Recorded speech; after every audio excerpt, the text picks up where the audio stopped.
Hello, insane children, and welcome to Crowd Design Session number 20.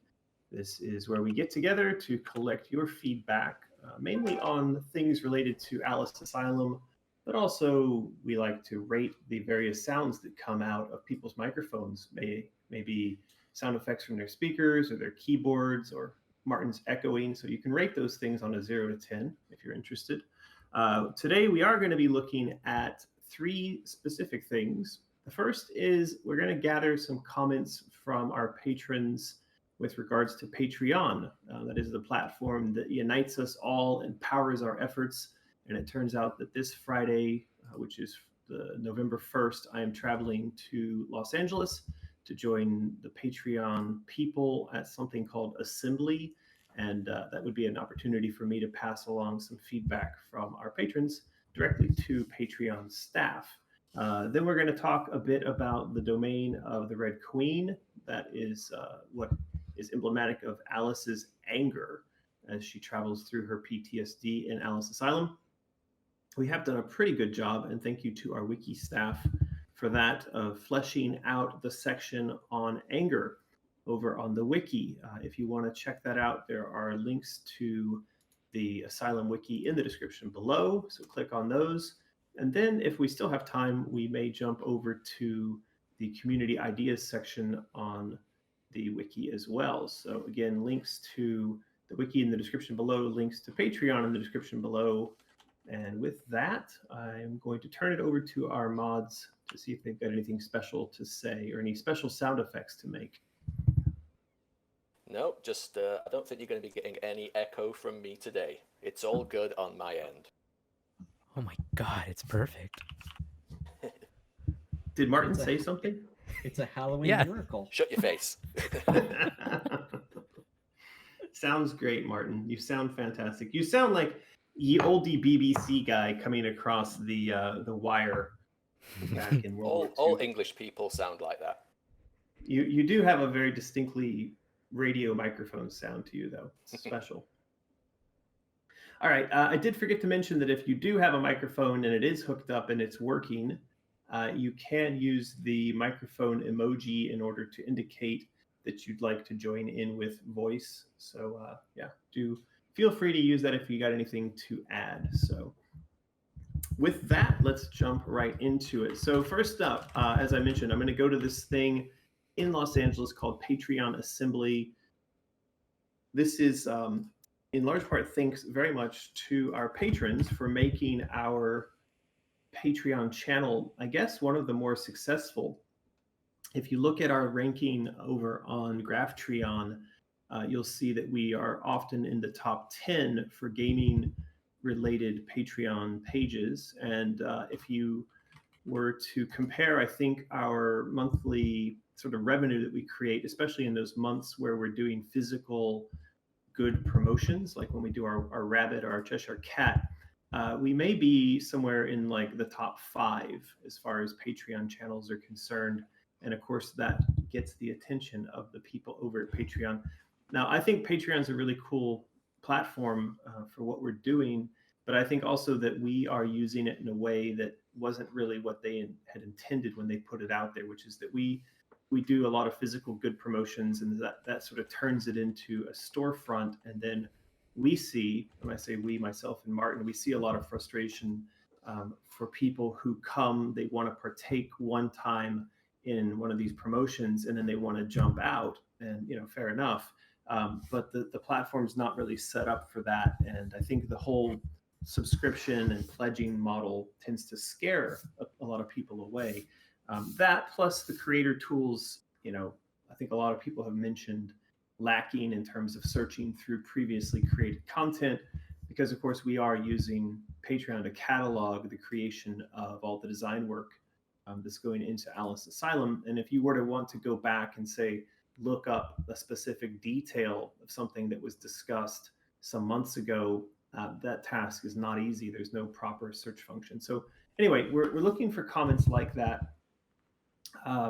that we might pass along directly to the Patreon team. So with that, Martin, while our insane children are thinking on some of the things they'd like to see, maybe you have one or two points that you think are really important for Patreon to fix.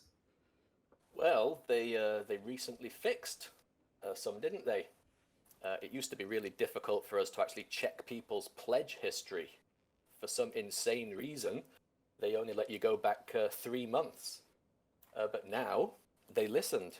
You can go back the entire timeline, which is super helpful for us. Yes, they have made some improvements.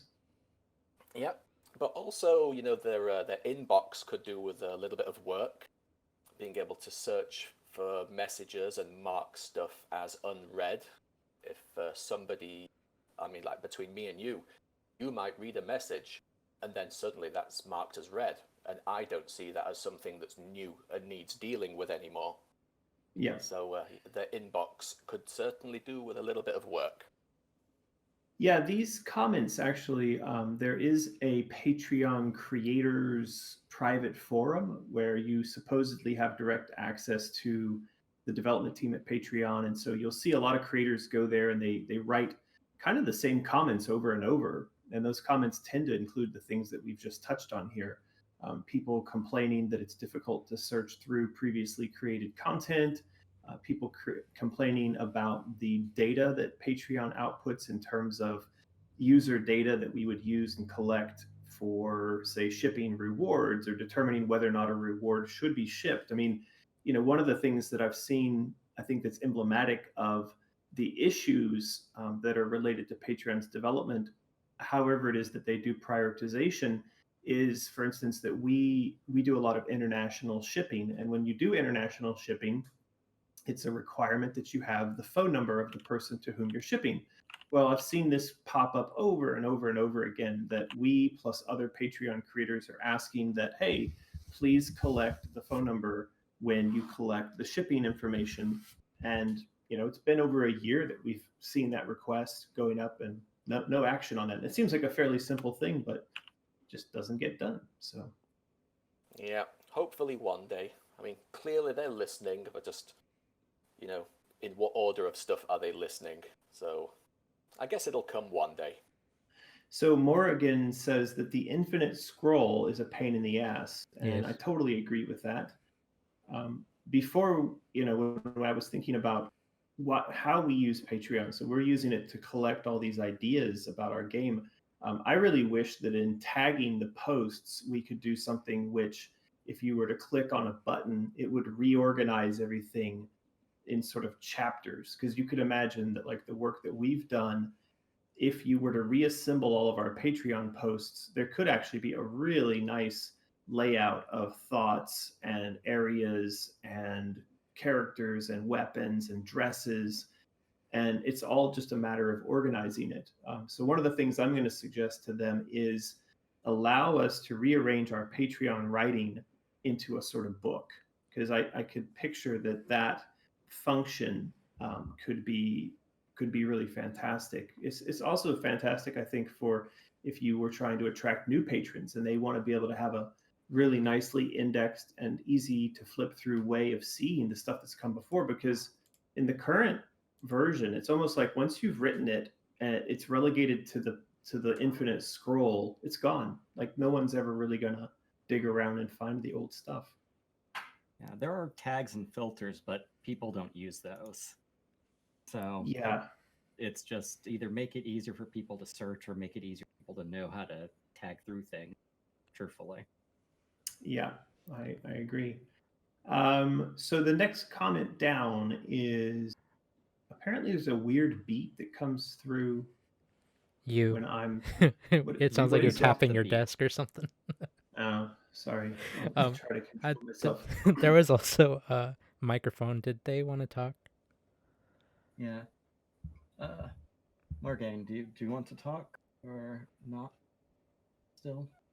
Yeah. Okay. Alright. Boop.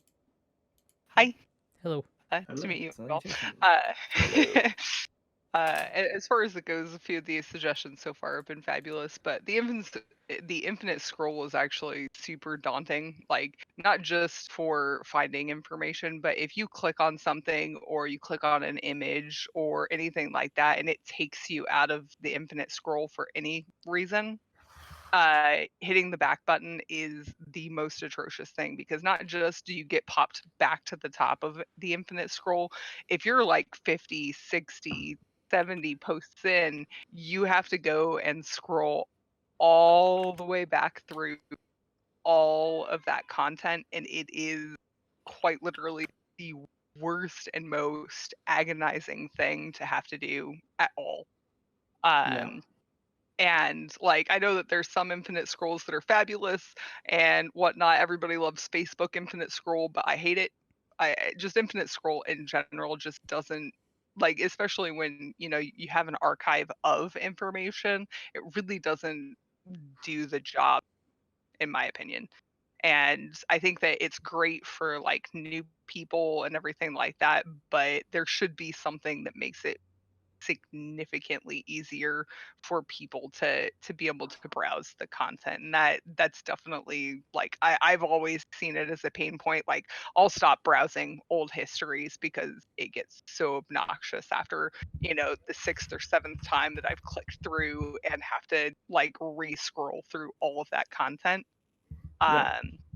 And so the category is something similar. Even paganation, like, I know that everybody sees that as archaic, but it works so much better, in my opinion, because you can always hit back on a paganation and get back to where you were instead Yeah. of having to, re-scroll, which is the biggest issue. And And that's mostly you can basically. actually use both. In fact, Reddit has pagination and infinite scroll. Right, So because it automatically updates the URL with the page that you're technically exactly. on. It would be so infinitely much better. I would totally love that, because I want to like pop back to wherever I was, and it. You guys are one of like three people that I actually Patreon with, and it is a living nightmare to even go back. Like, if I take like 3 weeks off of reading any new information, I'm just like, well, I guess I just missed 3 weeks of information. Whatever, I guess. You know what I Right. mean? Well, this is really useful feedback, and thank you and for describing it in that way as well. And I will be sure to let them know that this is a huge pain point. I'm curious if many of you, because I know what they're going to say is, "Hey, we just added this filter by month thing," and I think that Patreon believes that that sort of fixed or at least improved the situation. So I don't know if any of you have tried that, but there is now, if you look at I mean, their layout is so bad. There's like, you go to the main page and then there's an overview tab and then there's a posts tab. And if you click on the posts tab, you then can do a filter by month, which would allow you to just like look at August of 2019 by itself. Well, there's two different issues that actually come up with the infinite scroll. Obviously, you've got not just going directly to like the American McGee Patreon page, but when you're infinitely scrolling through 1, 2, 3 different Patreons, like I said, I don't Patreon to a lot of people. I only do it to people that I actually, I actually love their work. Um, you're infinitely scrolling not through just one or two people's stuff. You're starting to infinitely scroll through multiple people's stuff if you're going on your homepage, and it just doesn't. It's just a nightmare. Like, Right. it's worse than Um, Alice's nightmare. yeah. So I think that's what I'm kind of curious. If I go to that I follow and click on their channel, and then from clicking on their channel, you click on posts. You should see, yeah, it's here. Now, maybe you're not seeing this layout because I know that they said they were gradually rolling out some of this stuff, but I do know that like if I click on someone that I support and I go to their channel and then I go to post, but like you said, I think you're looking at it sort of from the main front page, and it's all of the creators mixed together. Which fair enough. But just so you know, or at least you could see if it exists for you, this interface of filter by month.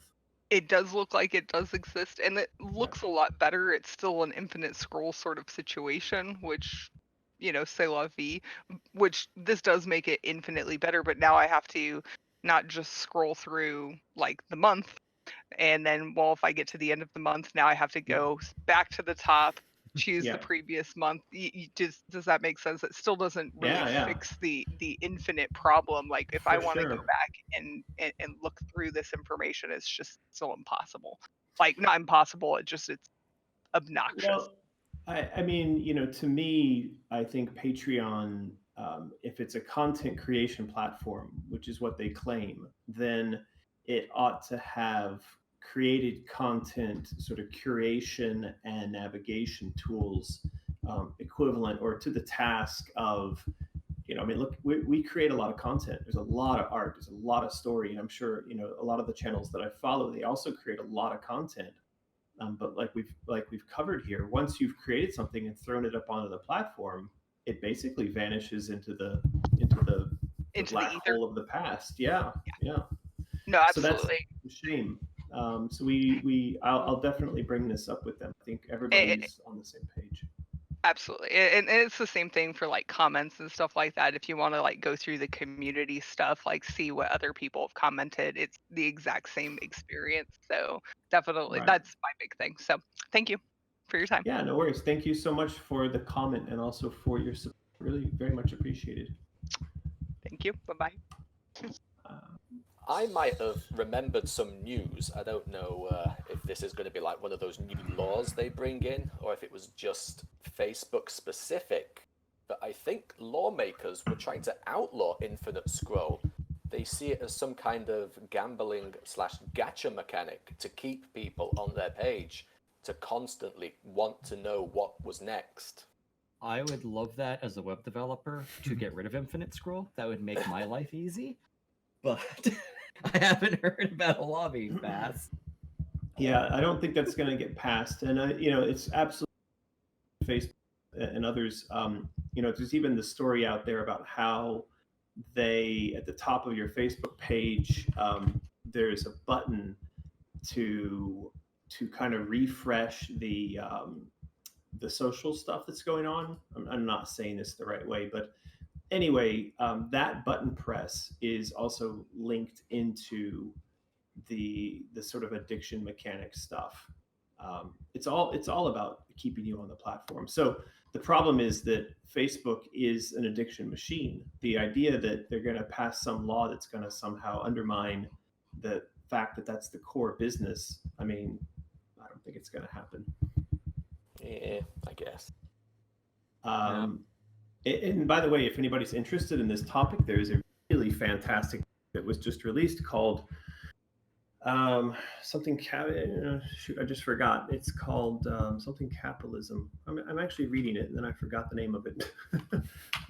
Surveillance capitalism. That's what it's called. So, if you are interested in the topic of how the social platforms are designed to extract behavior information from us, then go check out this book called Surveillance Capitalism, and it is frightening and fantastic. All right. So infinite scroll, we all hate it, and it's an addiction mechanic, and get rid of it. Yes. With loot box. Agreed. Hemingway. So next on the list, what else have we got in terms of feedback? We've got homemade soup. We've got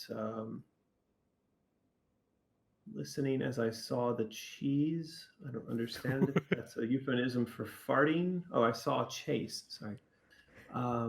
Pagan Nation, right. So Desert Phoenix, which I believe is Ray, he's commenting that he had issues with Patreon Discord connections, but that's been resolved now. Yeah, I think this actually goes to one of the issues of we are using Patreon in a way that is not how they had intended. And that means that, we actually, we ask people to switch their tier up to make a purchase and then say, hey, you can switch your tier back down. Patreon, when I've talked to them, they really have a difficult time with that. They think that it's like you get someone to pledge and if they bump their pledge up, now it's all about keeping them at that level. Like, hey, why would you encourage them to jump up and down? Well, because we're not using the platform the way you invented it. And what Desert Phoenix is mentioning here is kind of an issue related to that, which is that when you bump up and down, sometimes you inadvertently click or get away from some setting with regards to receiving rewards and things like that. It's a big mess. So one of the things I'm going to ask them for is, and I'm still trying to figure out how to talk about this, because I have to speak to their faces about this and try to categorize what it is, because I feel like what we're doing is this weird combination of, like, it's Kickstarter, but it doesn't have the time pressure. It's the concept of crowd design. It's obviously crowdfunding, but it's crowdfunding at variable levels. And it's something where you as the audience are involved in the creation process, but then when the product is ready to go, there's a sort of group buy, right? Because we say, well, when we hit a certain number, that turns it into sort of a group buy platform. So we're combining together a bunch of ideas, and of course we're shoehorning all of this into a platform that wasn't really meant for that. But I feel like if they could hear what it is that we're doing and being successful with it, then they could streamline their buttons and their model around it, we would be even more successful, and we'd have even more fun with what we're doing. So if anybody has, I don't know, if you come up with a way of, like, I think an idea for that is, because basically you're kind of saying like a Kickstarter, you're merging Kickstarter with kind of a Groupon with Patreon. right, With what I think would work is have it where someone can say, okay, right now I'm at level, X, but there's going to be an event that hits at level Y. I will pre-purchase to be at level Y when everyone else gets it. that's correct. But what we need is, it's like we need the marketing person speak for that, so that it's the elevator pitch. Allow how is it that you someone combine? So Sorry. just how do you no? Because marketing people, they want to hear something like, it's like Kickstarter plus group buy, it's kick buy, or it's Kick group, buy. it's group starter.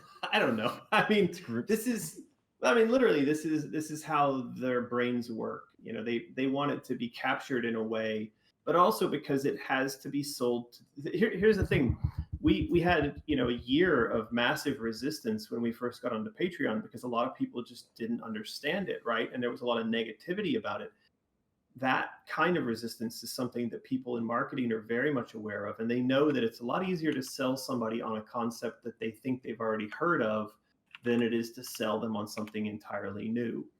So if any of you come up with, like, the magic bullet for selling what it is that we do to Patreon, then let me know, because I'm still not figured that out yet.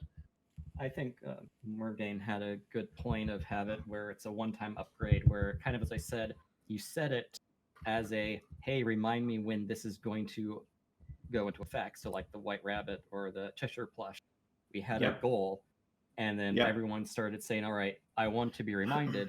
Have it so it's like, once you hit this, it will automatically push you into that pledge amount.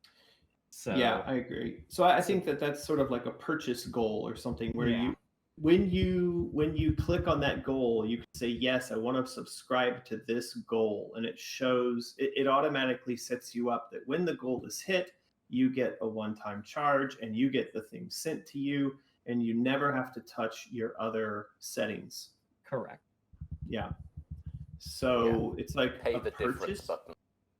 a kick group goal group. Yeah, basically it's like a one-time Goal level starter. Well, it's like a level up. So that way you don't have people like, okay, I'm at what level now? It just have, well, make sure you're subscribed to the Hatter level, and that will appear. And then once that happens, then it will be forever gone. And that way it's just a setting or something that you can have available for like one-time things as well. So you don't have to create multiple Patreon tiers either. So Right. All right. Cool. Well, I'll, something I'm going to continue to think on, and I'm sure I'll figure out right before I stand in front of the people I need to pitch that to. So Octo Chicken says, I'd like to see a list that was here a list that was, here are the people you support. This is how much you give them per month, and this is how much you've given them over time that you've been subscribed, along with faded out prior Patreons that were supported and total given, just to give me more budgetary control, though I'm sure Patreon would prefer people not to have the moment of, oh crap, I've sent $600 to this guy, maybe I need to stop. Yeah, that's a very good point, Greg. I think that from Patreon's perspective, making it transparent, the total amounts that you've put into particular channels is probably something they would be concerned about. I will say that in the conversations I've had with them, they seem very anti-money. It's an interesting thing. They really, whenever you make comments or you make suggestions as relates to finance, money, tracking amounts spent, or improving the ability to make money on the platform, they seem allergic to that. It's like, oh no, we're not really interested in the money. It's all about the creative process, or it's all about creativity, you know. So I don't know what, like, where that's coming from, because as far as I understand it, they're not quite profitable yet. So I think that was they had an issue of maybe a year or two ago. I don't know if you were on Patreon at the time, when they were charging people the credit card fee. So instead of, like, if you paid someone $1, it was actually $1.35 or something that the person got charged. So that caused a whole lot of people to leave Patreon because of that. Yeah, I mean, I remember that. I was part of the revolt. We weren't interested in passing that cost on to our patrons, and I do think that that is an issue for them. But this in particular it's more like they act as if they're allergic to the idea of making money. It's hard to explain, but anyway, I'll just say that I've had some phone calls with them, and there seems to be something strange going on there. But yeah, anyway, we'll talk with them and see what comes up. I'll mention that, Greg, that you as a patron would like more transparency into what it is that you're doing in terms of support. I think that makes a lot of sense, and that actually goes to one more point. It's something that Martin and I have been discussing, and it's right here on my to-do list. It is that we would like some sort of Patreon level / reward system built in that says that when you reach a certain amount of either time or monetary support, it gives you a badge, and it also puts us in a position where we can unlock something like a special physical item. So for instance, there's a lot of our patrons that have supported for quite a long time and up to some pretty high amounts. And I want to make sure that, you know, if we get a physical game launched, that we're automatically sending the game and some sort of care package out to all those people. And I think that should be part of the value proposition for people who come to support our Patreon. So again, that goes to, you need to be able to see how much you've committed to a particular channel.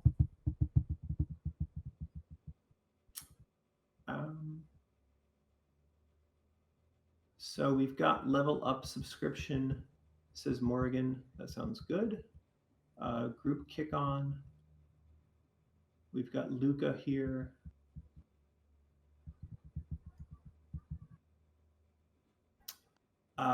There is a request here from Morgan. We should have something that shows when a person last posted. Yeah, I think that's actually a really good idea. I mentioned this when having a mod chat the other day, that one of the things, because I think someone said, oh, you know, you do post a lot, you post a lot of content in reference to our Patreon. And I said that what drives me is guilt. Like the moment that I feel like we haven't been providing value, that we haven't been posting and updating, I feel like anxious and I have to sit down and write something, or I start to go crazy.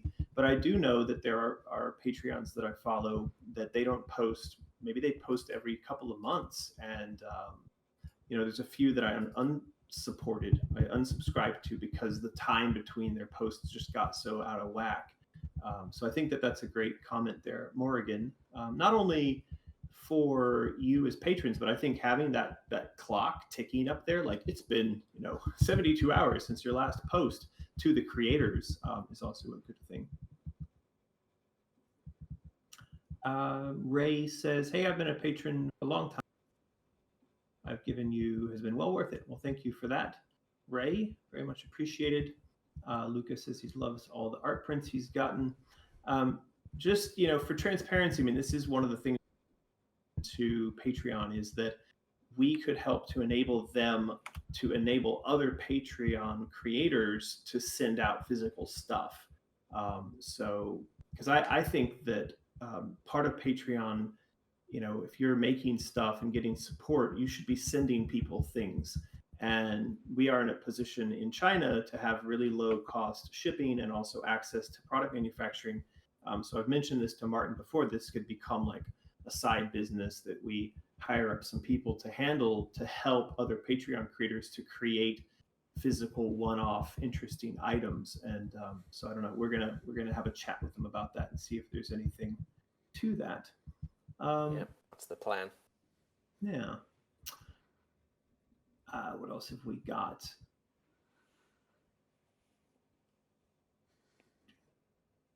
Okay. So I think that's all the comments. If anybody comes up with anything during the course of this session, then feel free to share it in the chat. Morgan says there's one more thing. And then we're going to jump over to a review of anger. So anger is one of the stages in Asylum, and it is where the Queen of Hearts rules. And of course, this is one of the stages of Alice's PTSD that she's going to be working through as she makes her way through Asylum. So we actually go from, is it denial into anger? And the exit from denial is through the House of Horrors. So, we're suggesting that she's got to get pretty worked up in order to make the transition. The idea being that you confront your horrors from denial, and that'll kind of either get you to resolve your problem, but for most people, it actually turns them towards anger at their situation. And so we're using the Queen of Hearts as the representative of anger. Morgan says one more thing. When you subscribe to someone and then you unsubscribe, you shouldn't lose your access until the end of your subscription. Yeah, I think we've heard that one before. If you've paid and subscribed and paid, but I think it depends on the way that the subscription works. So some people charge based on instant charging. Like when you subscribe, you're charged and you get access, but some people charge based on end of the month, which is the way we do it. And I'm not sure if the losing your access happens in both instances. I think for us, you get charged for a previous month and you get your access for the following month. Is that right? But don't know.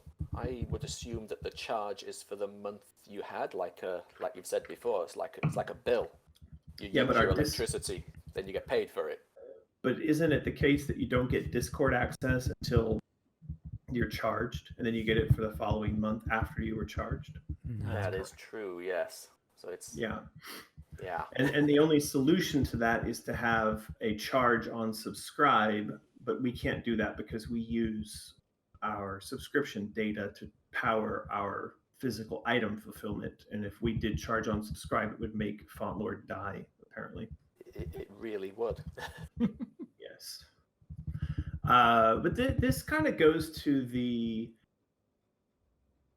overall nature of the model of what is Patreon and how they view what paying means and how they view subscriptions. I think that we view the whole thing quite differently. We're not so interested in sort of the long-term same subscription.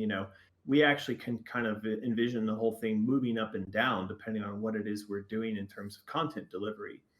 And so I can imagine that, like, one of the things we've discussed here is that maybe you have a base subscription and you just always keep that at like $1 or $5.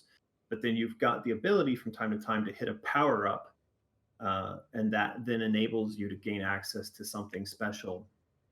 It could be you've got a base subscription and then there's add-ons. Like I've got the base subscription and I want to add on $2 for Discord access, and I want to hit the button on this reward/goal thing that's coming up. anyway, it's something to think about.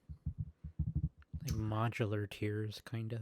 And actually, that would work great with the makeup stuff you're trying to work on, so people can select which tier. Instead of being, as you said, you don't want to have people focused on do you want makeup or not. You can have people select that tier or add that on to their description. Yeah, that's interesting. You could kind of choose like this person is, well, I mean, I don't know how many people are doing, you know, I can imagine that for my Patreon, it could be like, yes, I'm interested in supporting Pirate Jam. I'm interested in supporting Asylum. I'm interested in supporting that makeup thing, and I'm interested in supporting, buy Martin a new T-shirt. And then you've got checkboxes for all that. That could be something, I guess. I mean, I guess these are the kind of things I'll try to have like a over dinner chat with the Patreon people about, brainstorming. Okay, so back to anger. So we have actually put a lot of content into the page for anger. And so if you scroll over there, there is a link in the description below for anger. You will find that there's a tremendous amount of artwork lower down on the page that includes locations. It also includes the dresses that Alice would wear, and it includes enemies. Now, I think there's quite a few more bits and pieces of art we may want to get here at some point, but the main point here is that we have done a pretty good job of defining some of the larger beats and locations in anger. So we'll go over that really quick, and if anybody's got any comments about anger or things to fix or improve, let us know. I'll start off that Octo Chicken says, on the general topic of anger, I really like how the ideas for it are coming together. It feels like this realm has a more defined, coherent vision and drive than, or that the artists, designers, and insane children are getting more used to how we all work together. It's been fascinating to watch the evolution. Yeah, I agree with that, Greg. I think that anger is coming together quite nicely. I said before we started the session today that this actually looks like something we could build, and that I feel like I would kind of have a sense of what we're doing as we play through it. I think denial we're going to have to go back to, and I've said that before, because I think one of the things we sort of left on the floor was kind of, is Alice fighting her way through that or not? We had said previously that she might just be kind of like sneak stealthing through that, and I think in that decision we took away a lot of the kind of energy that the area could have had. So there's still some work to do on denial, but that's okay, because that's what we're doing here. So in anger, again, this is the Queen's domain, and if you start at the top of the page here, you'll see we have listed out that enemies in this domain include the card guard and maze creatures. We haven't really defined maze creatures. Does somebody have some thoughts on that? Are those like new creatures that we need to design? So then we've also got here some weapons. That is Vorpal Blade, the time clock. Aren't all clocks time clocks? We've also got a long range shooting weapon.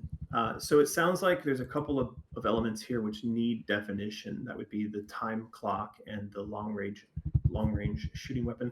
I do believe we have a whole page of weapons. So perhaps it's time for us to make a note that one of the things we need to work on is the kind of schedule of weapon delivery in the game, and marking down the specific weapons that we're going to acquire in these various areas.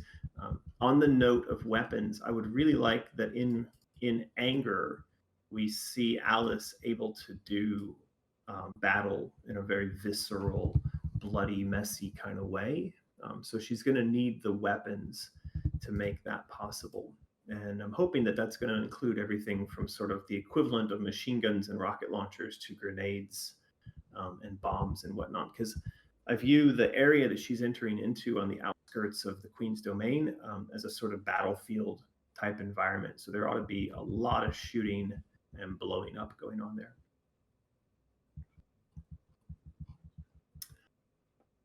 Seafoam says, I want a weapon that is a throwable toy carousel that gets giant, becomes a whirlwind of horrifying horse beasts. Yeah, it's a good one. I like that. Kind of a tornado that you can throw. out of your pocket. And what else have we got here? Card guard defers to the Red Queen. So, concept of anger. We are going to be here. This is the 4th stage, and this is going to be where she confronts the Queen of Hearts. And I wrote in a big, long Patreon post yesterday that the Queen of Hearts not only represents anger, but she also represents the ability or kind of the choice that Alice makes in her journey to turn towards anger and violence and power. And so that's going to have to be captured in the story here. I mentioned in yesterday's post quite a bit about the idea of judgment and how judgment is what can kind of lead us to viewing a situation as an ought or an ought not. In other words, I ought to murder these people and get revenge, or I ought not to murder these people and get revenge, is based on our judgment and the idea of where judgment derives from in terms of what we believe to be moral or right. That I think is something that we're going to deal with in this realm, because I think that the Queen is one of those characters who could say to Alice, like if you can imagine Darth Vader speaking to Luke Skywalker, or the Emperor speaking to Luke Skywalker, like let the anger flow through you. That's kind of going to be what the Queen is on about here, is telling Alice that, hey, no problem, join my side, become very angry, help me to rule Wonderland. But of course, she takes something very important away from Alice in order to inspire her down that path, and that is Alice's little white rabbit. So we do have here that the Queen of Hearts gain control of Wonderland. Now, I don't know that we've fully worked out the how and the why. I mean, we say that the Red Queen wants to have control of Wonderland, but I think it's important that we put a fine point on exactly why. It could be simply that she thinks that Wonderland is too soft, or that it's too cute, and that it needs order. So it might be enough just to say that her goal is to bring order to the nonsense. But I still think like that needs to be set down on paper somewhere, and that way we can work from it for her motivation beyond just she wants to control Wonderland. So we do have this element in here of the Jabberwocky. Can't remember if we're supposed to call it the Jabberwock or the Jabber. Somebody corrected me on that, but the idea that we're working with so far is that the Mad Hatter is the guy who is able to fix up, repair, or weaponize the Jabberwock in such a way that the Queen of Hearts can use this to achieve her goal. And part of the Queen of Hearts, part of her goal, one of the obstacles, is the Red Queen. And so the Red Queen is going to need to be taken out. So I think that there's a bit of a problem here. I may have asked that the Red Queen was representative of order, because chess is kind of like grid-based, and that maybe the Queen of Hearts was more about emotion and chaos. Can't remember. Maybe somebody needs to correct me on that. If that's the case, we need to kind of fix that up. That sounds right. Chess being order, cards being chaos. Yeah, so we've got a bit of an issue, though, because the Queen of Hearts as the representative of order. And of course, the stuff I wrote up yesterday, I kind of felt like anger, judgment, logic, order. Does it work that the chess pieces could, I mean, maybe that dichotomy isn't so important for this. I'm not sure just yet. Or maybe they're both kind of about order, but the Queen of Hearts is just like super order, like too much order,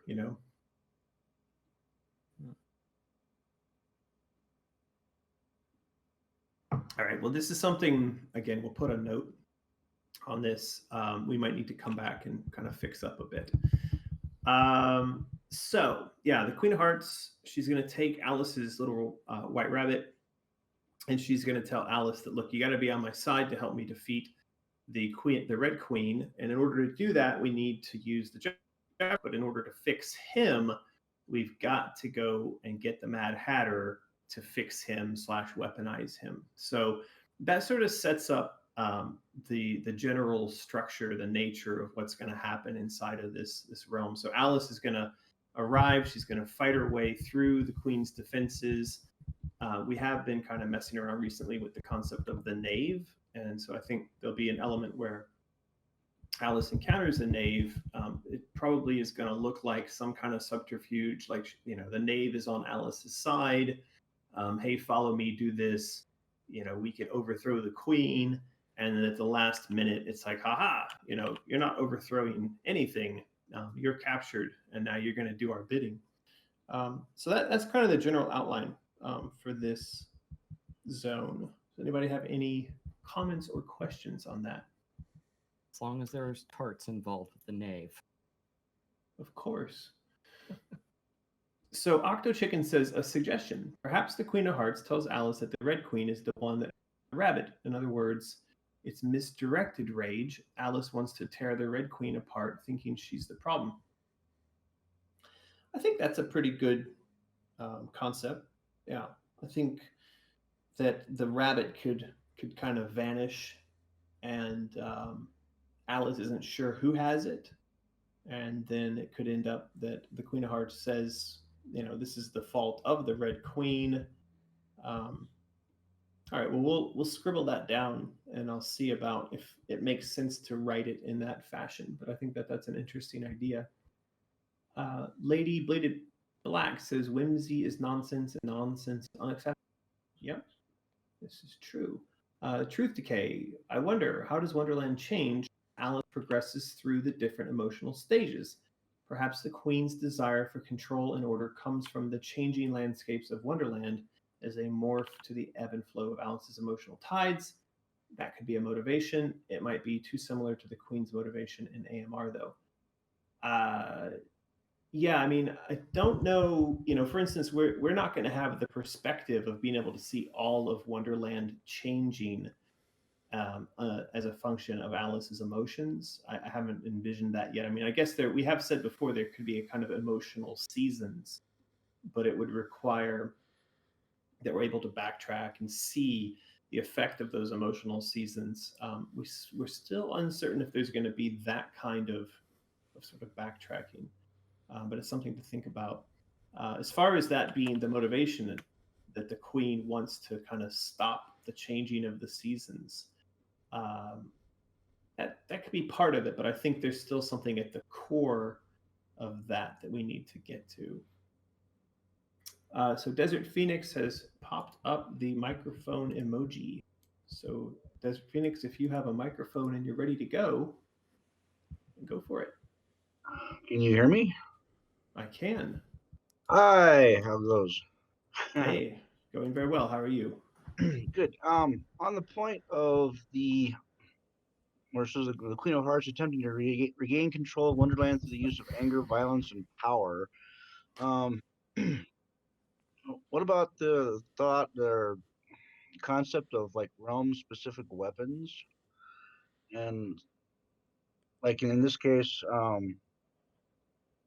course, back then they were using like shock therapy to wipe stuff from kids' minds, whatever. Having some sort of shocking weapon as a realm-specific weapon, and like I said, the Queen is trying to get Alice to use anger or power or whatever, and power goes with electricity. So I don't know, just kind of throwing it out there. Yeah, electroshock therapy is an interesting topic.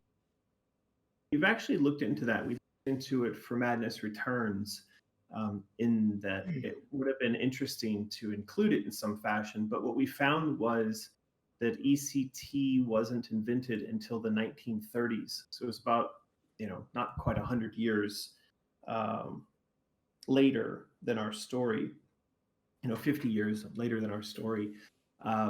So I'm a little bit hesitant. I think we've included bits and pieces here that are No, that kind of makes sense. anachronistic. But that one piece I'm a little bit hesitant to include in there. But I think more, for like kind of further to the point you're trying to make, you're suggesting realm specific weapons, or weapons that you would just use in one area. I think that's something we need to explore a bit more. I don't know that we've really gone down that path yet. So that I No, think just a thought. So yeah, it's a good one. It's a good thought. So I think that kind of goes back to the start of the page.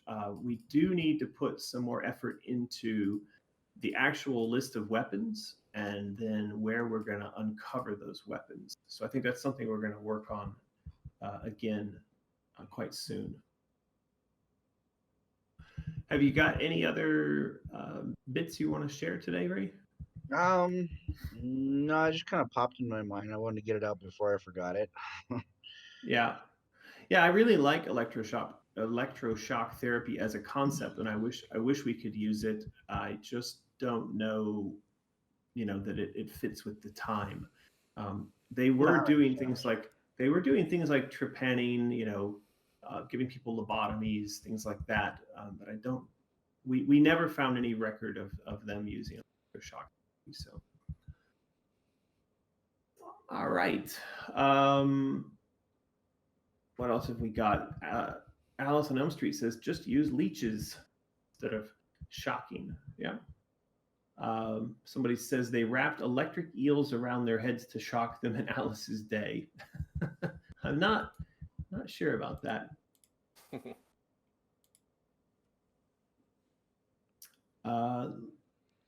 Luca is writing in a weird style that I'm going to not read. Okay. I imagine anger being something in which Alice lashes, sense, perhaps a sword that can be toggled to become a whip. Yeah, as far as the anger weapons go, again, I'd like to see it be very messy. I'd like to see, kind of some of the more violent gameplay coming out, because we've said before, anger, if you look at it from an alchemical perspective, anger is related to war. War is related to Mars. So we've got Mars as the god of war. And I think that this area really needs to be sort of our god of war area inside of the game. And I don't mean that just in reference to the actual God of War video game, but I mean that at this point in the game, Alice should rise up and feel like she is the god of violence or goddess of violence and war as she's making her way to the queen, which I think is going to be interesting because it also sets up the contrast between you are literally just laying waste to everything and you're having an absolute blast and you're just murder killing everything, having fun, and then you hit this wall of her saying, yeah, this is all part of the plan to get you here to the center of my kingdom, and now you're going to do my bidding, right? Okay. So back to the wiki page. Again, link to the wiki page is in the description below. We have listed out sort of the story here and the stages that she goes through. There's some tasks that she will be assigned. I think we're going to have these, pop up on screen as sort of the things that are guiding you through this area of the game. That'll be to navigate the outer realm. It'll be to silently murder whoever it is making that keyboard clicking sound. And then you will navigate, that is through the hedge maze and surrounding buildings. You will breach the castle wall, which is to sneak through the dungeon levels. Now we've got illustration stuff, so I'm hoping that at some point we can get a lot of that sort of put together as one big overview map. And then we're going to navigate to the throne room, sneak fight, infiltrate, and confront the Queen of Hearts. So I think there's a suggestion here that there's a Queen of Hearts boss battle that Alice loses. And I'm kind of curious, like, if we put a boss battle in the game and it's sort of the first one that you have, and we structure it so that you lose, are we not going down the road that got us in trouble in Madness Returns, where like the first boss battle was a fake out. But you never You actually still, fought it. Sorry, go ahead, Mark. you still will have to fight the boss battle and essentially win before the losing cutscene is triggered. So it's still gonna be a battle that you have to play. I don't think it's such a fake out. Yeah, if there's actual interaction instead of just like, haha, you're not fighting. What if you've actually fought and you can actually beat? It looks like you've beat the queen. At least you've beat back all of her tentacles and you've kind of reached the cutscene. But that's the moment at which you realize that your white rabbit is gone. Yeah, exactly. You still have to, air quotes, beat her. But yeah, then you get the cutscene, and it's like, oh my god, I didn't. Yeah. And you can do it both ways, of where it's win or lose, the player still ends up, in that situation, but make it hard, or maybe it's an achievement to beat them or things like that, so it makes the player feel good that they did it. So I like that. I think that's kind of fun, that like it is possible to beat the queen in that scene, but it's pretty hard. But if you do it, it unlocks an achievement, but you still get the same result, which is your rabbit is gone and you still are now beholden to the queen and you've got to go do her bidding. Yeah, Good idea. Like that. I like that. Okay, cool. Now, I mean, there's still quite a bit we need to work in here as far as the knave's role in all of this. But I kind of like the idea that, for instance, he presents himself to Alice as someone who is against the queen and against her madness. Because I think one of the things that's good about a character like that is it provides, he becomes a nice vehicle for exposition, because he's a bad guy pretending to be a good guy who is explaining to Alice why he's turned against the queen. And in the process of explaining to Alice why he's against her, he's laying out all of her plans and why she's so evil and why she's got to be thwarted. So we're absorbing this not as, hey, here's the exposition for the game, but as, hey, here's my motivation for why I think she's an evil bitch. And we're much more willing to, consume it in that form. And then, of course, when he flips, we've already got, so she doesn't have to sit there and exposition at us, after the battle. We've already been told everything. So I think that's going to be a really important role for him to play as the character of the knave. So we'll work on that. Octo Chicken says, just cutting your way through this massive battle between chess and card people in a cathartic expression of rage before suddenly hitting the wall, in parentheses, metaphorically and maybe literally, and realizing, oh, this isn't helping, is it? Yeah, I think that there's a good kind of illustration of the futility of rage that can be had in all of this. Truth Decay says, looking back on the pile of bodies and thinking, was that me? Yeah, I think that's a good point. Like, once Alice reaches the center tower, whatever room, the throne room, maybe the queen could sort of open up the wall and point back and be like, look at this swath of destruction that you created on your way to me. Look what you've done.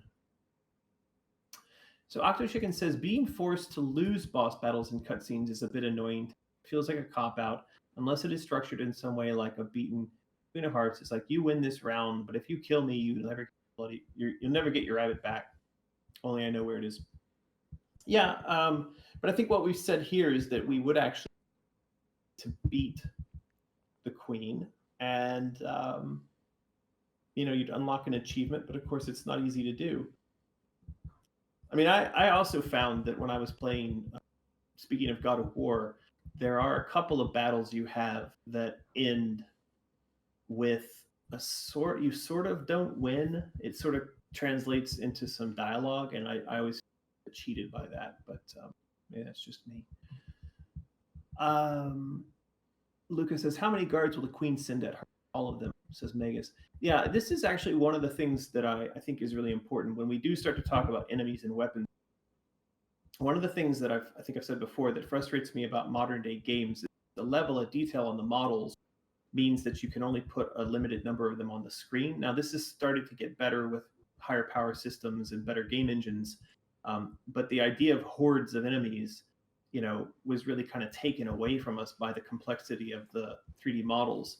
And I would really like it if we could have hordes of card guards coming after Alice. I guess we'd say packs of them, decks of card guards, and then be able to slaughter them in a very kind of vicarious, lawnmower-y fashion. Here's a shuffle card guards. There you go. Well, yeah, it'd be like Days Gone, wouldn't it? But instead of like zombies, it'd be like a big tide of card guards swarming at you. That'd be pretty cool, actually. Yeah. And then she can have a line like, "Get shuffled, governor. Time to cut the deck."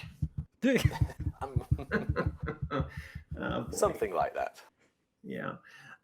So Lady Bladed Black says, what if you beat the queen, but it's something you can only do in another playthrough? Well, we actually do have that. So this is a story in 2 acts. And in the first act is Alice's confrontation with the queen, which she kind of sort of loses because the queen, one way or another, Alice's rabbit disappears. And now Alice has to do the queen's bidding if she wants to save her rabbit. Now, whether that's because the queen shows off that, haha, I've got your rabbit, or the queen says, hey, I know where your rabbit has gone, the Red Queen has kidnapped your rabbit.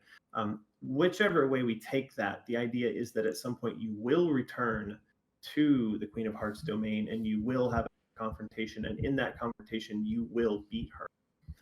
So that's something to think about. We're now getting 7s and 42s. 7. Okay. Luca says, loyal and ready to die for the queen. I would like to talk about the strengths and strategies of queen guards, but I'm at work. Okay. I worry that someday one of you will type something silly here and I'll just read it. So please don't do that. Alice on Elm Street says, if we have achievements, cutting the deck could be slaying 52 card guards with a bladed weapon. Woo! Let's write that one down. Coming up with achievements is a pain in the butt. Octo Chicken says, I remember the sheer fear of the hordes in Left 4 Dead. That is an impressive thing to face and a great moment if you could just cut them down to size with ease. Yes, I agree. Lucas says they are guarding one of the highest powers in Wonderland. They got to be organized, force to be reckoned with. Well, Luca, one of the things to keep in mind is that she's going to battle her way to the confrontation with the queen. And I think at the end of that, we maybe want the queen to say to her, to take the victory away from her by saying, I basically let you win that one, right? And then that's going to be whatever it is she does in the boss battle that makes us realize, she's just been toying with us. She could have stopped us all along, right? Alrighty, so back to the story notes here. Yeah, we've got that at the end of the stage, Alice will be captured. We need to sort out what happens with the white rabbit. Now, we've written here that Alice, in order to complete her tasks, and those tasks include going to find the Mad Hatter, one of the first things she's got to do is go to find the inner compass. That is what guides her from the Queen's Castle to the Mad Hatter's domain. Now, in the time since this was written, I've had some chats with Omri about the transition to the Hatter's domain from the Queen's domain. And he's actually done up a sketch of the sort of black void that is the remains of the Hatter's domain, and bits and pieces are floating around inside of that. And we talked a bit about how to affect the transition.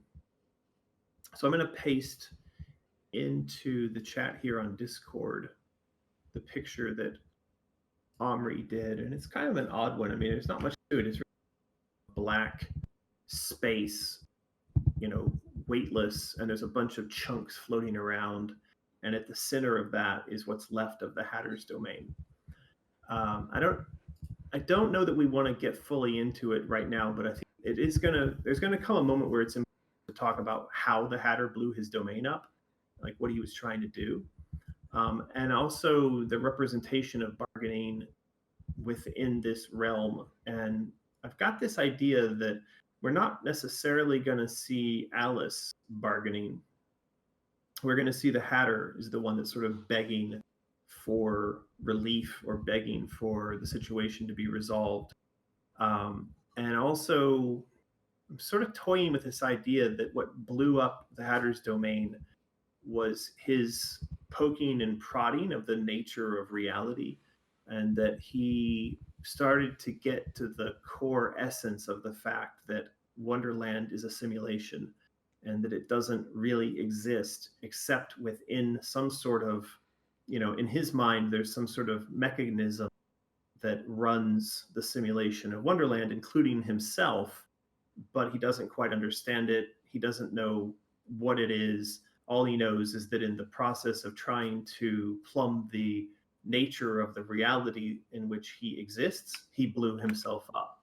And of course, we will at some point realize that the nature of his reality is all within Alice's imagination, but he doesn't realize that. And for the sake of this conversation that he's having with Alice, she doesn't realize that. But anyway, that is going to be something we get to when we get to bargaining. So we'll return to that later on. Anyway, going back to how do we get from the Queen's domain to Hatter's domain, one of the things that I was going to, or one of the things that I talked with Omri about was that Hatter's domain, actually the Queen has been sending her card guards in there. It's just that they never come back. Because it's a sort of, you could imagine what he did was he blew up reality. So he kind of created like this giant sphere of antimatter reality. And so whenever she tries to send her minions in there to get the Hatter and bring him back out, they all just vanish, maybe in puffs of blood and screams, I don't know. So the transition to this place is going to be basically the Queen sort of shoving Alice into what maybe is going to kill her, but of course it doesn't, right? So I think that this section where we have here of talking about her inner compass, it may be something that she's given to guide her across this antimatter reality that the Hatter has created. But as far as traveling across like the wastelands, I'm not sure how that's going to fit in. We'll see. But she will cross into that territory, and she will finally meet up with the Hatter. And then, like I just described, there's probably going to be quite a bit of back and forth as to what it is that Hatter's done to blow himself up and the nature of the reality in which they exist. And then that's going to contain the concept of bargaining as it comes from the Hatter towards Alice, like, hey, I'll do anything. You don't understand the secret that I've uncovered. We can't let this fall into the hands of the Queen, so forth and so on. So that's the end of the story bit there. Phew. Okay. Seafoam says, "Oh, I love this. Death is the best resolve. That is genius." If that's talking about the illustration, or Arcadia says, "Fourth wall break." Octo Chicken says, "Well, that would certainly drive one madder." Mega says, "Wake up, Neo." Yeah, I mean, Wake Up, Neo. There's also Vanilla Sky is another movie in which that sort of concept exists, that the nature of the reality is the dream of the sleeper. And I'm a big fan of that sort of mechanic, so we may be exploring that a bit more. Seafoam says, maybe she pushes her through a looking glass filled with blackness. Just an empty space. Megas says, a black mirror. Yeah. And then Truth Decay says, there's also Vanilla Ice. Pretty dreamy. He was pretty dreamy, but apparently his life these days is a lot less dreamy. If you want to be depressed, go watch the modern day Vanilla Ice documentaries, and you will find that he's not so icy anymore. All right. Any comments from our insane children that don't involve Vanilla Ice?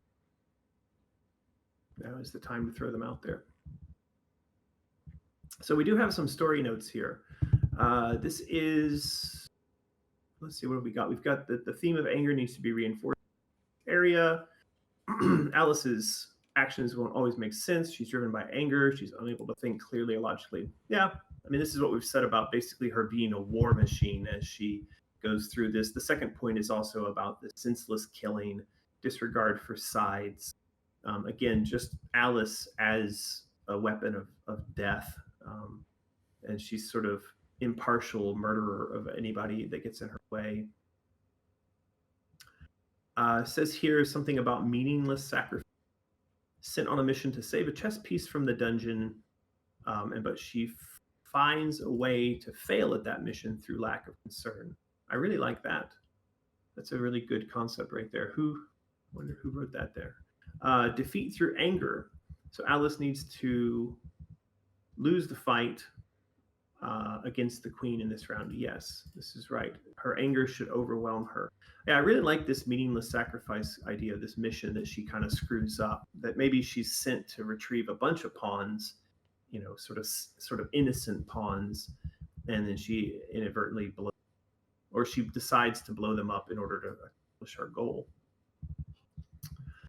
And anger-inducing elements. Yeah, we before that maybe we want to try to make the player feel the emotion of anger without giving up on the game.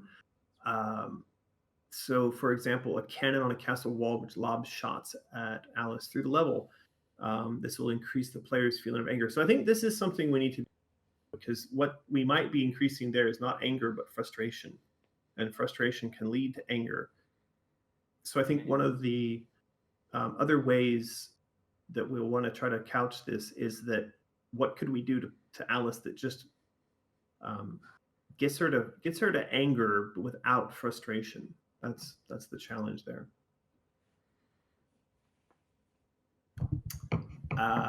We've also got mentioned here the concept of blind fury.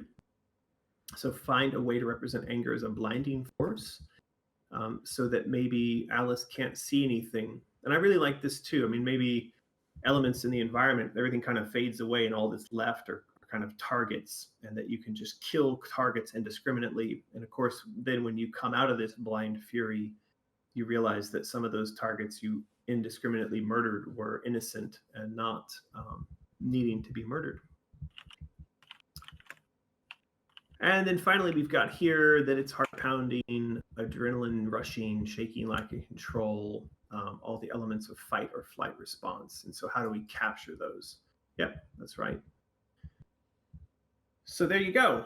That is the outline for anger. There's a lot of good stuff in there. Does anybody have any bits, feedback? Do we like this? Do we hate this? Are there pieces that we like more than others? Acadia says tunnel vision. Yeah, tunnel vision is something that you definitely get when you're in fight or flight. And so if we could find a way to usefully represent that and it be fun, that would be cool. Megas says, think of just outlines in white. Octo Chicken says, some sort of red haze that covers the screen and removes details from the characters around the player. Yeah, like heat-seeking missiles. So you cannot tell friend from foe. Yeah, that's a good one. Yeah, I like that one. Like after the red mist has cleared, you could see that you've actually killed some stuff that you weren't meant to. Yeah. Oops. And that would actually work back with the I just lost the term for it, the meaningless sacrifice. Yeah, the killing of the pawn. Yeah, exactly. So if she's just ends up in a complete rage, maybe she ends up killing the pawn. Yeah, I think that we probably do want her to kill, accidentally, or maybe the player's given an opportunity to make like a choice. If you saw that the pawn was standing next to a bunch of exploding barrels, which would also wipe out what's left of all of the card guard horde, maybe you would just say to yourself, it's fine, I'll kill the pawn to wipe out the rest of the horde. And, that's not nice, but you do it, so. It could be the trolley car problem. Yeah, exactly. I was thinking the same thing. So What if it's similar to Hysteria from AMR, which she stands in place and screams, but that scream sends out a ripple of rage, which causes damage all around her? Yeah. Yeah, I mean, that's a kind of an interesting idea that maybe it's a weapon that it's just that once we're in this area, you're given a button that when you press it, does damage all around. But when you decide to do that, you're doing that knowing that it's damage all the friendlies in the area as well. But maybe you just don't care.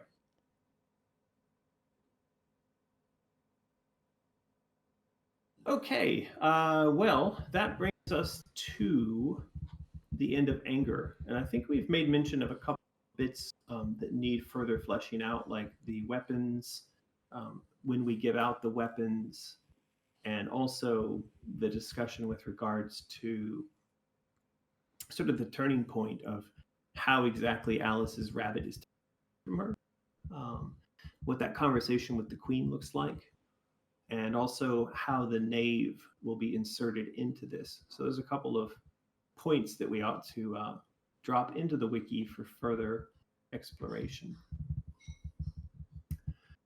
Truth Decay says, ooh, perhaps a fire-based weapon, and the punishment she meets out is what would be most horrific to her when she comes to see nothing but charred remains.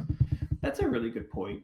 Sort of using fire, which is something that she ought to be sort of avoiding, but she uses fire to do the big decimation, kill, attack thing. That's a good one. Okay, looking through the rest of our page here, if there's any other notes we need to make. But I think we've got a pretty good outline for this. And like Greg said earlier, I really like the outline for this. I feel like we've got a lot of sort of hooks to hang our gameplay and our story on. And I think we all have a pretty good sense of what this area is going to look and feel like from a gameplay perspective, from a narrative perspective, combat perspective, all that kind of stuff. So I'm going to talk with Omri and the rest of the design team to see, what's left in terms of fleshing out artwork and areas for this. But I suspect that pretty soon here we're probably going to move on to bargaining. And again, bargaining is the realm of the Mad Hatter. And we've got, I think, some pretty interesting ideas are popping up between myself and Omri about how we're going to represent this. We're going to make it super, super surreal. I could say super effing surreal. I'd use the actual word, but you get angry at us. But what we were saying the other day was, imagine that the Hatter's experiments have basically dipped everything in acid, and I mean of the psychedelic sort. Then you could imagine that that's the place we're going next. So should be fun. Okay, any last minute? Martin, you got anything? Don't think so. I was going to mention something earlier at the beginning. It seemed more relevant at the beginning of the Discord when we were talking about Patreon and possibly the next goal we're doing. I don't know if we want to talk about that yet. Go for it. Well, we're thinking of pulling the trigger on the enamel pins, which I know a lot of people have mentioned in the past, which kind of a little bit got sidelined somewhat as we were doing plushies and whatnot. But yeah, let us know in the comments below, or on Discord now, or YouTube if you're not watching this live, how you feel about an enamel pin goal. Are you buzzed for that, or take it or leave it? Let us know. Yeah, I think the other thing that's important to point out is I think we're establishing a pattern of smaller goals and then bigger, smaller goals, bigger goals. So the enamel pin set, I believe we're hoping would be one of those smaller goals that comes in like for anybody who's at say $20 and above, as opposed to last time round we did the Cheshire Kitten that was like 50 and above, right? So yeah. Enamel pins, I think it might be a shorter cycle on when we're able to start showing what those might look like and when we might have production samples. So we might get through that whole process by, like, say, in the next 60 days or something. And then it's a very easy goal to reach for everybody. And then there will be another big goal, like, say, early next year, that thing, right? Yeah, that's the plan. So yeah, anybody who's got comments, feedback, or requests or wishes for, like, what the pins would be. I said to Martin yesterday, I feel like one of them at least should be a very cool, insane asylum, like a member slash, I don't know, insane child slash, I don't know, something that feels like it comes from the asylum or the asylum inmates or something. Like a And then name the badge, other, maybe? yeah, inmate badge, yeah. And then the other ones can be some of the iconic sort of Alice characters or Alice herself in some fashion.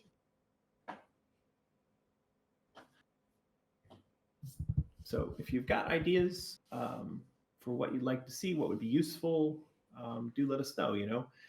Is a Cheshire Cat pin preferable to a Mad Hatter pin? Is a Hatter pin preferable to a White Rabbit pin? Kind of help us rank and scale. And these will probably be, I imagine these will be pins that Jennifer designs, because she's very good at that sort of cutesy, cartoony stuff. And yeah, we'll go from there. Yeah, I've already been talking to the pin factory supplier people, as you might have seen. So, yep, we're on the way. Yeah. Okay. Well, I think that's it for today. So again, just to recap, this was Crowd Design Session 20, and we did run this on our Discord server with our insane children. You too can become an insane child for as little as $5 per month over on our Patreon. Links to Patreon are in the description below, along with the links to our wiki, which is where we were reading from for the design on Alice Asylum. We do these crowd design sessions roughly every 2 weeks, depending on travel and holidays and things like that. And we do hope that you might find a way to join us for one of the crowd design sessions in the future. These, of course, also posted up on YouTube, and feel free to leave comments down below. We do read your comments, and also click on like and subscribe, smash, get bent governor, all that stuff. So that's it from me. Anybody else? Yeah, thanks for joining us. It's always a pleasure. I hope to see you next time. Yeah. Thank you to our mods and our insane children. We will speak with you again very soon. Bye. Have a spooky Halloween. Woo! Bye-bye.